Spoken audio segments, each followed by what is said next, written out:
Hey everyone, my name is AniChad. If you clicked on this video, chances are you're familiar with anime.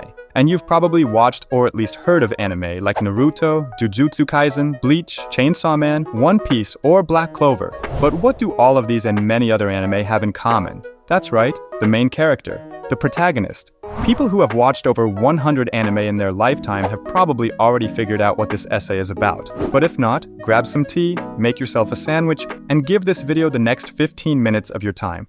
Because in this essay, we're going to dive into why does every anime give us a sense of déjà vu? Can an anime become legendary without a main character? How do you create the perfect protagonist? What does Spider-Man have to do with it? And most importantly, what's the difference between a good protagonist and a great one? The word protagonist comes from the ancient Greek Protagonistes, where protos means first and agonistes means fighter or competitor. The word itself hints at what kind of character this should be. A protagonist, in the broadest sense, exists in every anime. But today we're going to focus on a specific genre in the anime industry, shonen. Shonen is a genre of anime and manga targeted at a teenage male audience, typically between the ages of 10 and 18. A key feature of any shonen is a dynamic storyline, action, competition, the power of friendship, and the protagonist's perseverance. All the anime I mentioned earlier fall squarely into the shonen category. The main character in these anime is always an honest and determined person who fights for justice, whether it's in a world of ninjas, wizards, or pirates. A shonen protagonist is meant to be a role model for teenagers. A great example of a protagonist, even for people unfamiliar with anime, is Peter Parker, aka Spider-Man, and it was a direct bullseye. Because Peter Parker is, at his core, just a regular high school kid. A kid who, after gaining great power, learns about great responsibility, overcomes hardships, and strives to become a better version of himself. The Japanese caught on to this fast and started actively incorporating the idea into their own comics, manga.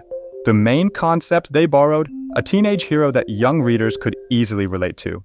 Naruto, Luffy, Itadori, Midoriya, they all start out as ordinary kids or teenagers, and this has remained the golden rule in shonen anime, even today. If you don't believe me, just check out the Reddit comments under one of the latest hit shonen anime, Jujutsu Kaisen. Say anything remotely critical about it, and a horde of school kids will tear you apart. But who was the first Japanese author to achieve success using this formula? If you guessed Naruto or One Piece, sorry to disappoint, you're off by about 30 years. One of the earliest and most famous shonen manga was Astro Boy, which started publishing back in the 1950s, a full decade before Spider-Man. But that's not quite what we're looking for. Yes, the protagonist is a teenager, but he's a robot. Astro Boy was hugely successful and sold well. But just like Iron Man in the West, he quickly lost his appeal to younger audiences. The first true shonen anime that set the foundation for what we know today was Dragon Ball. This manga and anime became so popular that it still holds a top spot in sales and merchandise revenue. The story of Dragon Ball revolves around searching for the Dragon Balls, 7 magical spheres that grant any wish. The protagonist, Goku, along with his friends, fights powerful enemies to protect Earth and the universe. Over time, he surpasses mere tournament battles, reaching godlike forms to take on cosmic threats.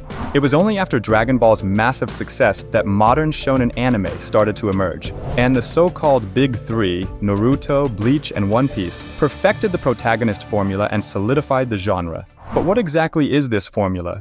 Think of it as a set of rules that you need to follow if you want to create a great protagonist, one that will win people's hearts. And of course, one that will make your manga sell like crazy. Rule number 1. The protagonist must be a teenage outsider. Usually they're an orphan or a kid who has suffered some kind of tragic past, and sometimes both of these points are connected.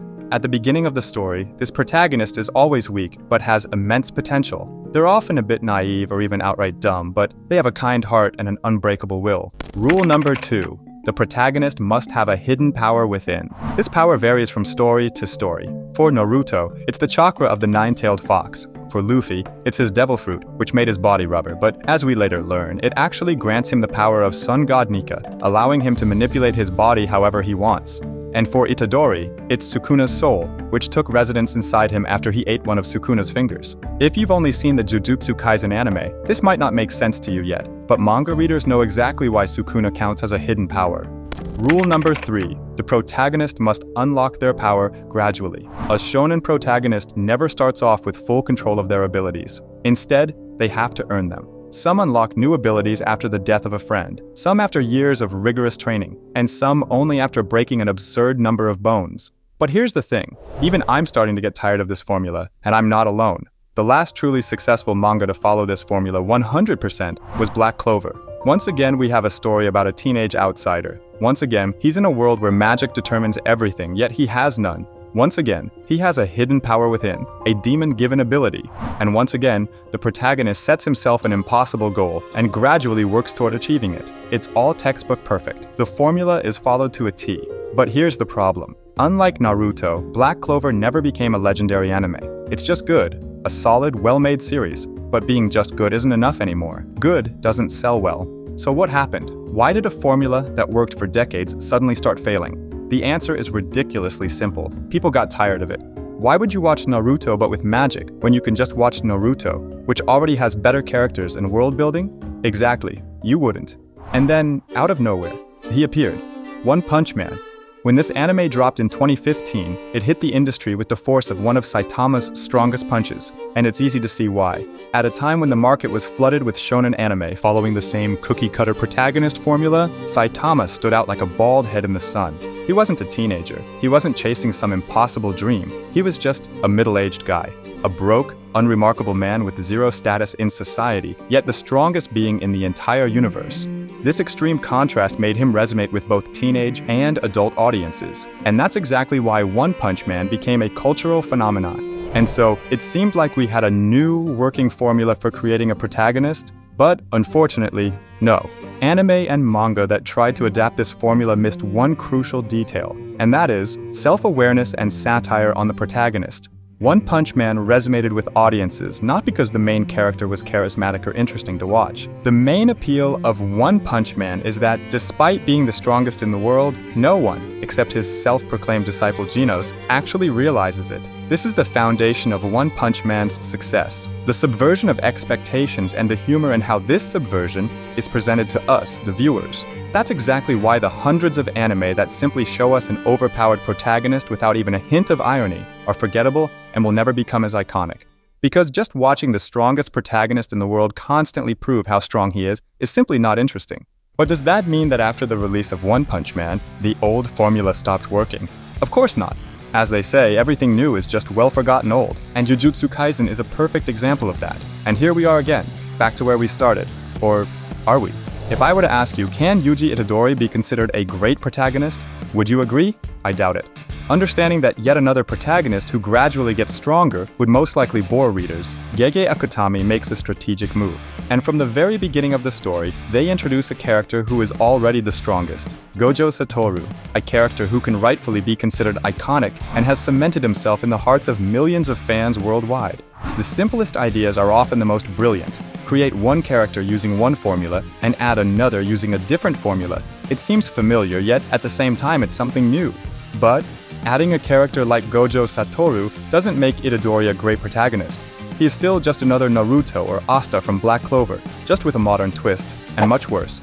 And here, Japan gets some unexpected help from Korea. Solo Leveling.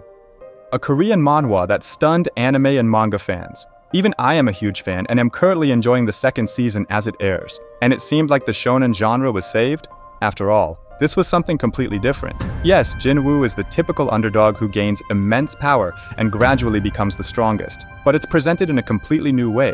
Solo Leveling is not about empathizing with the protagonist and following him on his journey toward a great goal. No. Solo Leveling is about hype, jaw-dropping fights, and the chills you get every time you see Jinwoo absolutely demolish a new opponent. Essentially, Solo Leveling took the familiar formula of Dragon Ball, Naruto, or Bleach, and combined it with One Punch Man's formula. Because until recently, the narrative device where Jinwoo is one of the strongest hunters, but no one knows it worked just as well as it did in One Punch Man 10 years ago. But unfortunately, this new branch of the shonen genre that Solo Leveling created ran into a dead end almost immediately after appearing. If the Japanese at least experimented with the formula, changing details, worlds, and stories to present something new, the Koreans started mass-producing identical manhwa as if from a template, hoping to latch onto Solo Leveling's hype train. And if you now decide to read something similar to Solo Leveling from the recommendations, the only differences will be the character's hair length and their name. And now, because of hundreds of thousands of identical heroes copied straight from Stone Jinwoo, readers have simply grown tired of them.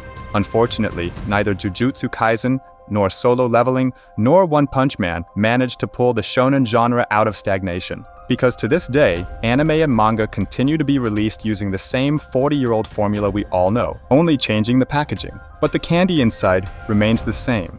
And you might ask the obvious question, AniChad, what's the point of this essay then? If the formula still works after 40 years and people continue to watch these anime, why change anything? Remember earlier when I mentioned the 3 rules of creating a successful shonen anime? In reality, to create a truly legendary anime with a great protagonist, there is a 4th rule. This is an essential part of the formula, developing the protagonist.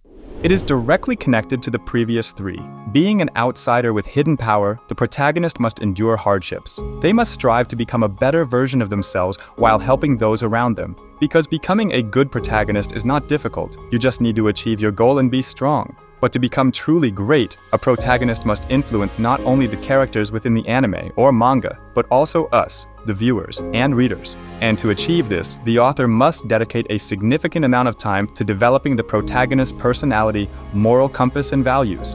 But what do we see today? Yes, the formula still works, but in the pursuit of new formulas, money, and the popularity of new anime and manga, modern authors have forgotten about the 4th point in the formula. Nowadays, authors focus on the plot, action, and abilities of the protagonist while completely neglecting their character development, the development of their backstory, moral qualities, and life values. If you take any more or less modern protagonist, their main goal will be something like becoming the strongest, saving their mom, or sometimes having no real goal at all. Yes, Luffy or Naruto had similar goals, to become the Pirate King or Hokage, but these characters were always willing to abandon those goals if it meant saving someone's life or helping a villain redeem themselves and turn to the side of good. The industry is slowly but surely approaching a point where it will stop giving us truly great protagonists. Protagonists who will motivate, inspire, and make us, the viewers, better. I don't know about you, but I see this as a big problem. For example, Naruto was always a role model for me. He is a hero who always smiles, makes those around him better, and never gives up. More than once when I was in a tough spot, moving to another country, losing a business, or finding myself completely alone, I thought of that cheerful guy and he gave me the strength to keep fighting and always move toward my goal. And I'm sure that each of you watching, especially those around my age, 20 to 40, has a character who has always given you strength. I didn't write this essay to try and change modern shonen trends, or to force younger anime fans to go back and watch old classics. I just wanted to share my thoughts on what makes a truly great protagonist and get this off my chest. I hope you weren't bored. Don't forget to like this video and support my channel by subscribing. That will motivate me to create more videos like this. Thank you all for watching. Mata ne!